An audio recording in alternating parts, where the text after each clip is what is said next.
Welcome back, everyone.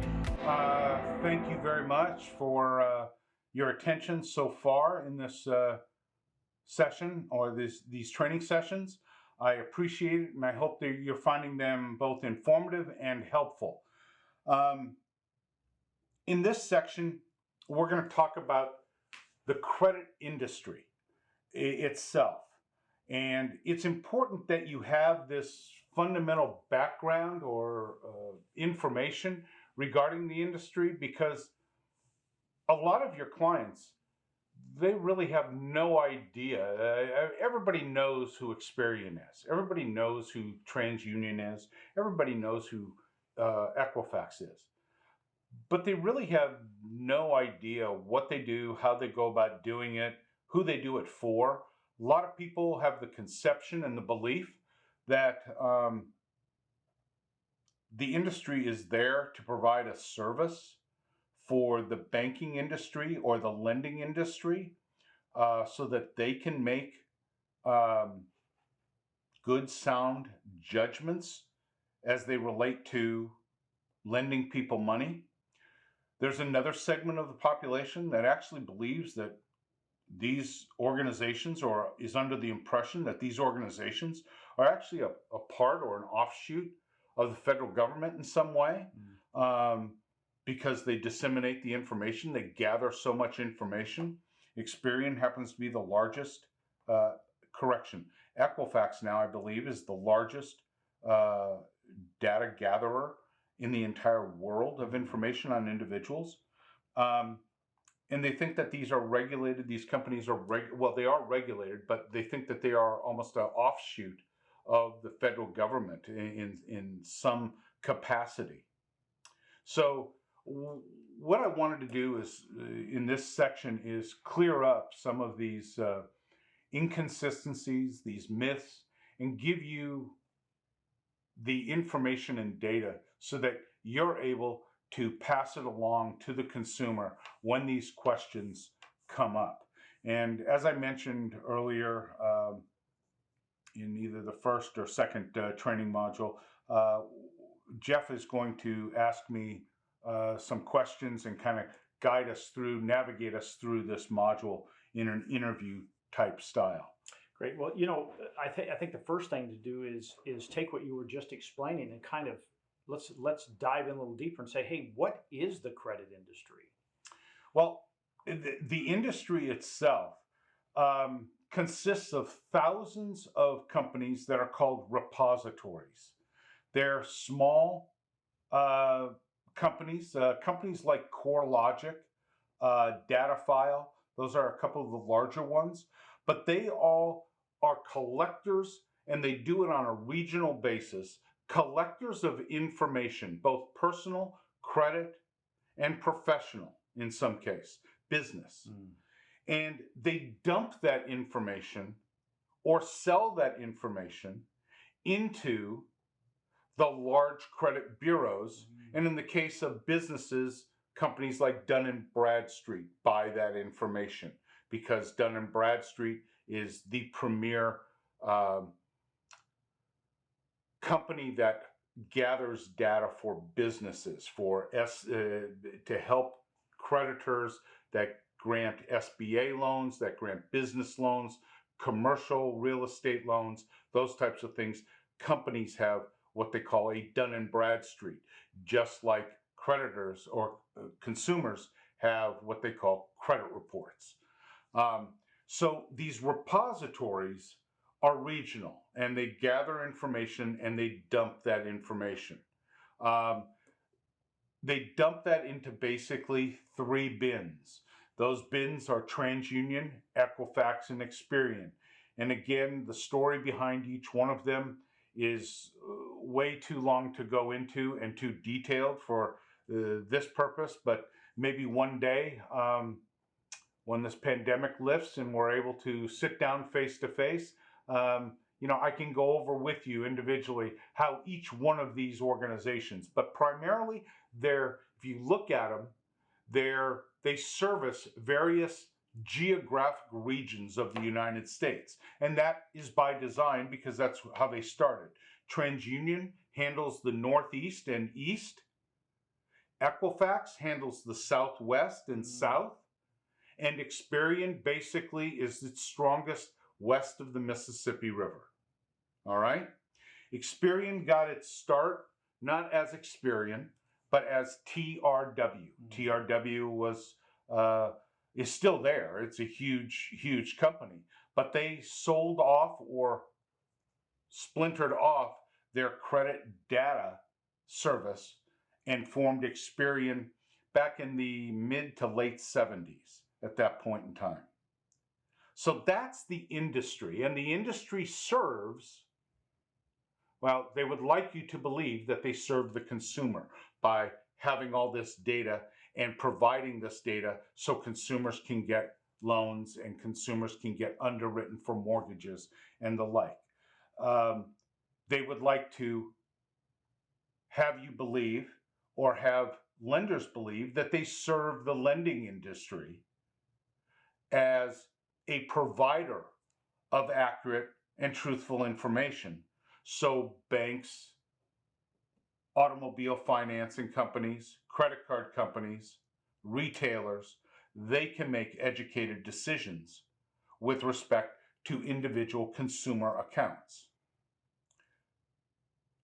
The primary function for credit bureaus, as we would all like to believe, is to provide the most truthful, accurate information for both the consumers and the lenders. Those are probably the third and fourth place things of importance. TransUnion, Experian, and Equifax are for-profit companies. They're publicly held companies. Now, I have nothing against publicly held companies. I have nothing against companies that have stockholders and that their primary mission is to service their stockholders. But that's what the consumer needs to be aware of. That profit is what motivates Experian, TransUnion, and Equifax. Now, why or how does that impact your or a consumer's singular credit profile? The fact that a credit bureau needs to make a profit, how does that impact your profile? Well, every line item on a credit profile, on an individual's credit profile, is considered inventory by the banks, by their own standard. The more inventory they have, the more value that file contains. I use this analogy a lot with consumers when I'm talking to them about the services of Ascent, because consumers come to me and they'll say, well, why would a credit bureau want to report something that's inaccurate? Well, I flip that question and I give them this analogy. What makes Nordstrom's such an attractive retail outlet? You got the sign on the outside, sure, that draws people in. But it's that magical moment when you walk through those doors and you see that 100,000 square feet of store filled to the brim with inventory.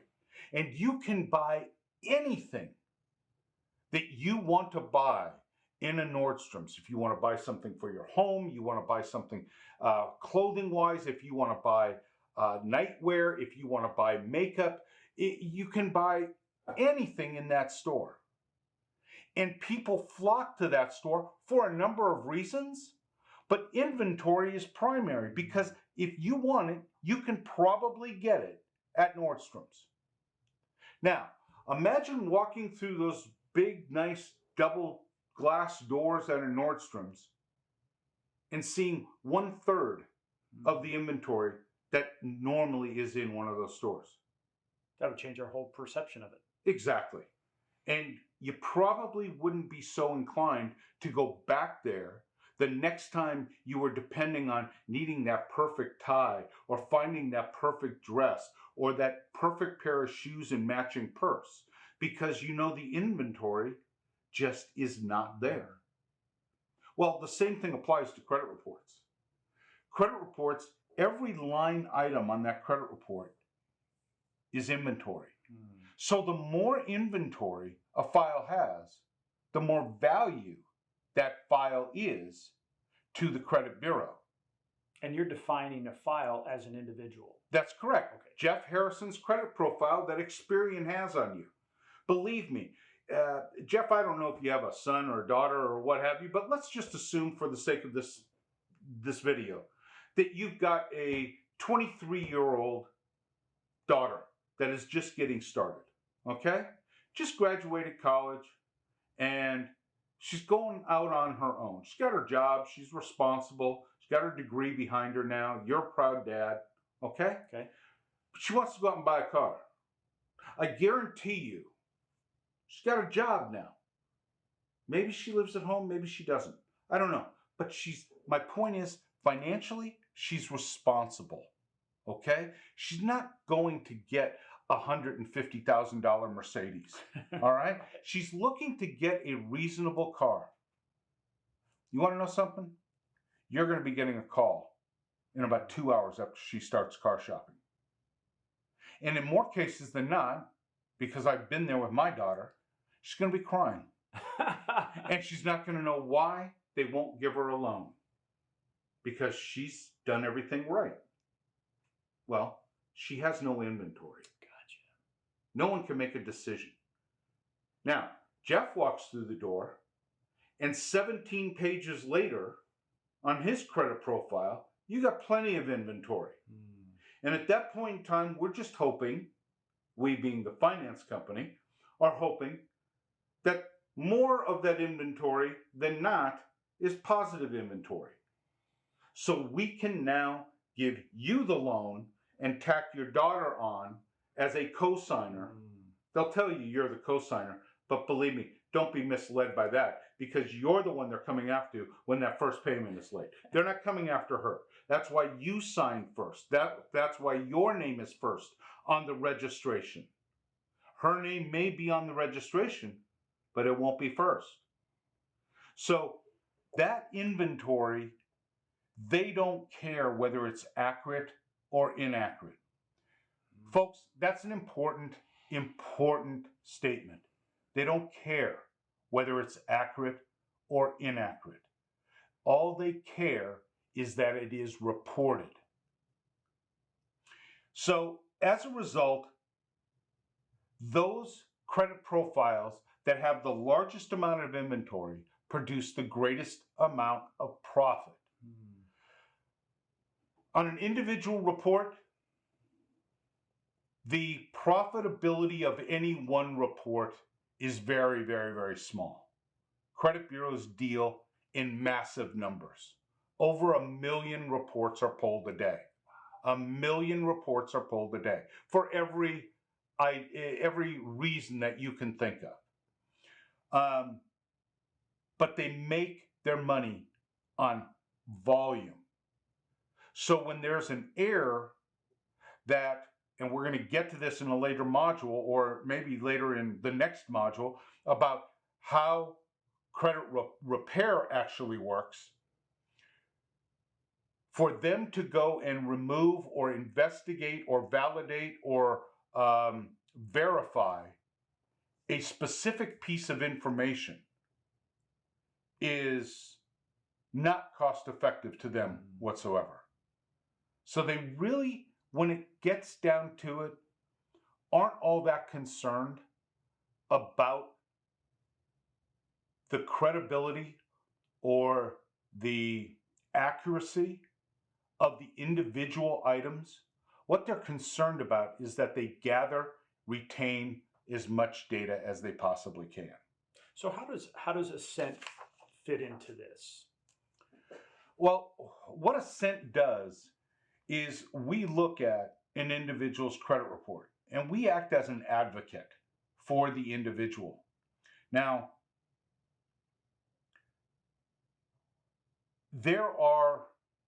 let me start this out by saying to each one of you watching this, and this might, I guess, come as a blow. You might be waiting for that, piece of secret sauce or that recipe that separates you from anybody else doing this. Anyone, any consumer can do what Ascent does. Let me repeat that. Any consumer can do what Ascent does.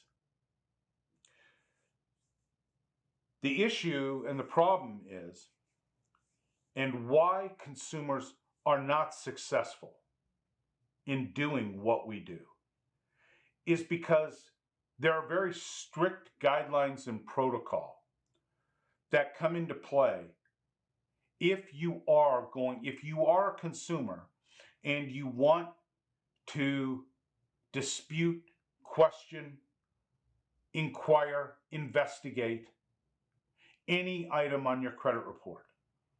Now, if you meet the criteria, and if you follow the rules and you navigate properly through the system, chances are, as a consumer, you'll reach success. But the reality of a consumer being able to navigate through this maze that is called credit repair, credit restoration, credit score improvement, as we call it here at Ascent. It is a very, very, very difficult road or path to follow. So that's why, and that's how Ascent fits into the program.